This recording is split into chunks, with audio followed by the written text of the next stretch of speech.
નમસ્કાર, હું રાજ. આપ જરા છો સ્પાર્ક ટુડે ન્યૂઝ. વડોદરાના માંજલપુર વિસ્તારમાં ગતરોજ ભાજપના ઉમેદવારના વિરોધનો એક વિડીયો સોશિયલ મીડિયામાં વાયરલ થયો હતો.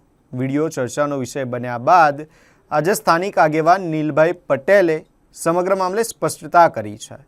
નીલભાઈ પટેલના જણાવ્યા મુજબ વાયરલ વિડીયોમાં દર્શાવવામાં આવેલી વાતો હકીકતથી વિપરીત છે. તેમણે જણાવ્યું કે વિસ્તારમાં ભાજપના ઉમેદવારને લોકોનો સારો પ્રતિસાદ અને વ્યાપક સમર્થન મળી રહ્યું છે.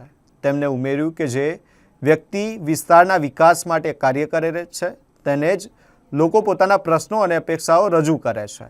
સ્થાનિક રહીશોએ પણ જાહેરમાં ભાજપના ઉમેદવારને ટેકો આપતા જણાવ્યું કે વિકાસના મુદ્દાઓ અને કરવામાં આવેલા કાર્યોને ધ્યાનમાં રાખીને જ તેઓ ભાજપની સાથે છે.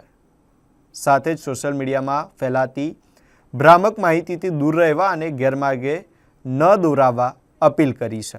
હવે આમાં એવું છે કે એવું હતું કે હું જતો હતો મારી ઓફિસ અને એમાં બીજેપીની પેરની આવી એટલે સમર્થન માટે આવ્યા હતા. પણ હવે એમાં એવું હતું કે સતીશભાઈને કામ કરે એવા લાગ્યા તો મેં એમને મારું સમર્થન આપ્યું કે ભાઈ તમે કામ કરો. એટલે એમને મેં એઝ અ કામ કરે એ રીતે કીધું હતું. હવે લોકો એને કઈ રીતે લઈ રહ્યા છે મને નથી ખબર. આમાં તો એવું છે કે સતીશભાઈનો આપણે કોઈ વિરોધ નથી કરતા, આપણે એમને સમર્થન જ કરીએ છીએ. આજે હું બી પટેલ છું, સતીશભાઈને સમર્થન આપું છું કે કામ કરશે અને એટલા માટે મેં એમને રજૂઆત કરી હતી કામ કરવા માટેની. હવે લોકો કઈ રીતે લે છે એ મને નથી ખબર એમાં.